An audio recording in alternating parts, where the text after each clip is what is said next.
अब अपन बढ़ते हैं छंद क्रमांक 44 की ओर। कर्णानुयोग का लक्षण। ठीक है, कर्ण मतलब होते हैं परिणाम, और अनुयोग मतलब उसका द्वार, परिणामों का जो द्वार है, परिणामों का जहाँ कथन होता है वह कर्णानुयोग कहलाता है। ठीक है, आइए देखते हैं।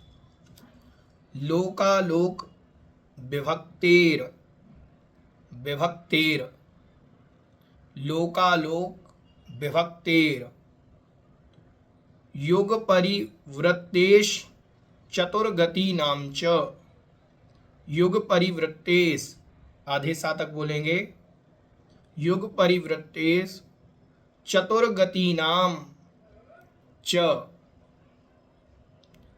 आदर्शमेव तथामति, तथामति रवैति कर्णानुयोगम च, रवैति कर्णानुयोगम च। ठीक है, उच्चारण करते हैं। लोकालोक विभक्तेर युग परिवृत्तेश्चतुर्गति नाम च आदर्शमेव तथामति रवैति कर्णानुयोगम च। लोकालोक विभक्तेर युग परिवृत्तेश्चतुर्गति नाम च आदर्शमेव तथामति रवैति कर्णानुयोगम च।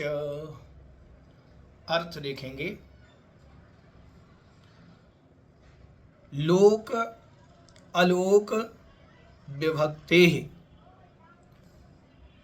लोक और अलोक का जहाँ पर विभाग किया जाए, विभाजन किया जाए, लोक क्या है, अलोक क्या है, ठीक है, ऐसा वर्णन जहाँ पर होता है, लोक और अलोक का जहाँ पर विभाजन किया जाए, विभक्त किया जाए, ठीक है, युग परिवृत्ते च, और युग के परिवर्तन का जहाँ वर्णन किया जाए, युग का परिवर्तन अवसर्पणी, उत्सर्पणी, सुखमा काल, दुखमा काल इत्यादि अनेक प्रकार से जो परिणमन है, उन युग परिवर्तन को चतुर्गति नाम च, और चारों गतियों को, देवगति, मनुष्य गति, त्रियंच गति और नरक गति, इन चारों गतियों के आदर्शम एव, आदर्श मतलब होता है दर्पण, आईना, आदर्श मतलब क्या होता है, दर्पण, आईना।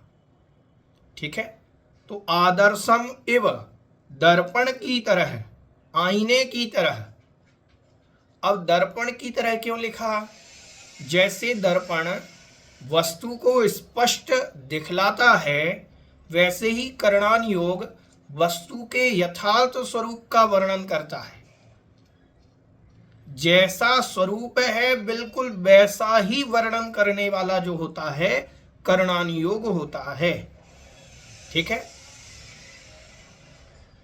तथा मतलब वैसी, मति, मति ही, रा का विसर्ग हो जाएगा, तथा मति ही, उसकी जो मति है, उसकी जो बुद्धि है, उसका जो ज्ञान है, अवैति मतलब जानता है, उसका जो, तथा मतलब वैसे ही, प्रथमानुयोग की तरह ही, मति मतलब बुद्धि, ज्ञान, सम्यक ज्ञान, श्रुत ज्ञान, ठीक है, अवैति मतलब जानता है, कर्णानुयोगम च, उस कर्णानुयोग रूप शास्त्र को जानता है, उस कर्णानुयोग रूप सम्यक ज्ञान के विभाग को जानता है।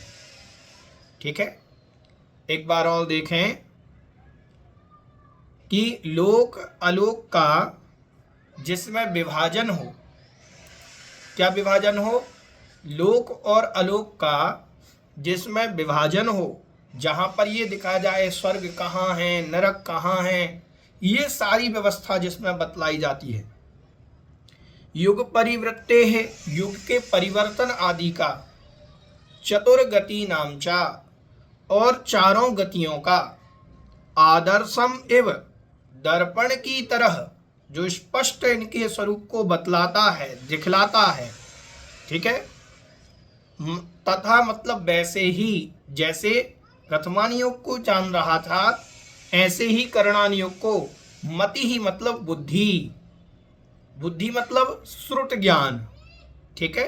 श्रुत ज्ञान से, अवैति मतलब जानता है, करणान योगम च मतलब और, करणान योगम करणान योग रूप सम्यक ज्ञान को वह जानता है।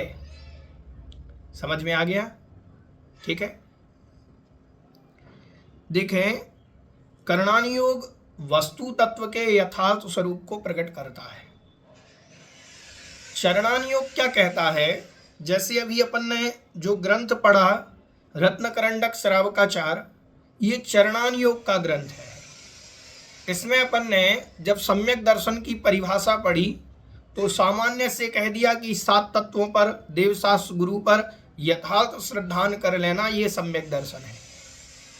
लेकिन जब करणान योग की परिभाषा में हम जाएंगे तो करणान योग नहीं कहेगा कि 7 तत्वों पर श्रद्धान करो, देवशास्त्र गुरु पर श्रद्धान करो। वो तो यह परिभाषा कहेगा कि अंतरंग में मिथ्यात्व, सम्यक प्रकृति और अनंतानुबंधी क्रोध, मान, माया, लोभ, इन 7 प्रकृतियों के उपशम, क्षयोपशम से जो परिणाम बनता है वो सम्यक दर्शन है। और वही सम्यक दर्शन सच्चा सम्यक दर्शन है। मतलब हमारे अंतरंग में यदि कसायों का अभाव नहीं हुआ और हम देवशास्त्र गुरु की उपासना कर रहे हैं, सच्चे देवशास्त्र गुरु की पूजा वंदना कर रहे हैं, तो भी सम्यक दर्शन की कोई गारंटी नहीं यदि अनंतानुबंधी कसाय का भाव नहीं हुआ। तो करणान योग जो है वह सीधी बात करता है और करणान योग में कभी बदलाव नहीं होता। प्रथमान योग थोड़ा बहुत चेंज हो सकता है, कहानियां इधर से थोड़ी उधर हो सकती हैं, लेकिन जो करणान योग है उसमें कोई परिवर्तन नहीं होगा। वह 7 प्रकृतियों के उपशम, 6 उपशम से सम्यक दर्शन होता है तो वैसा ही है। आदर्शम एवं, दर्पण की तरह स्पष्ट बतलाता है। जो जैसा वस्तु का स्वरूप है उसको आदर्शम एवं, दर्पण की तरह स्पष्ट बतलाने वाला जो होता है वह करणान योग कहलाता है। ठीक है। अब करणान योग में क्या, करणान योग में कौन कौन से शास्त्र आते हैं? तो करणान योग में जैसे अपन कहें कि गौमट्टसार जी, जीव कांड जी, कर्म कांड जी, ठीक है, जहां पर कर्म प्रकृतियों की विवेचना होती हो, जीव कैसे इस गति से उस गति में जाता है, तो गौमट्टसार जी, जीव कांड जी, त्रिलोकपणति जी, ठीक है, ये सारे जो ग्रंथ हैं और भी अनेक प्रकार के ग्रंथ जो हैं ये करणान योग की कैटेगरीज में आते हैं। ठीक है। आदरणीय रतनलाल जी बनाड़ा साहब हमेशा कहते थे करणान योग लोहे के चने चबाने जैसा है। थोड़ा क्लिष्ट होता है, पढ़ने में थोड़ा आनंद नहीं आएगा। प्रथमान योग तो रस दे देता है, पढ़ते हैं तो कहानी मिल जाती है।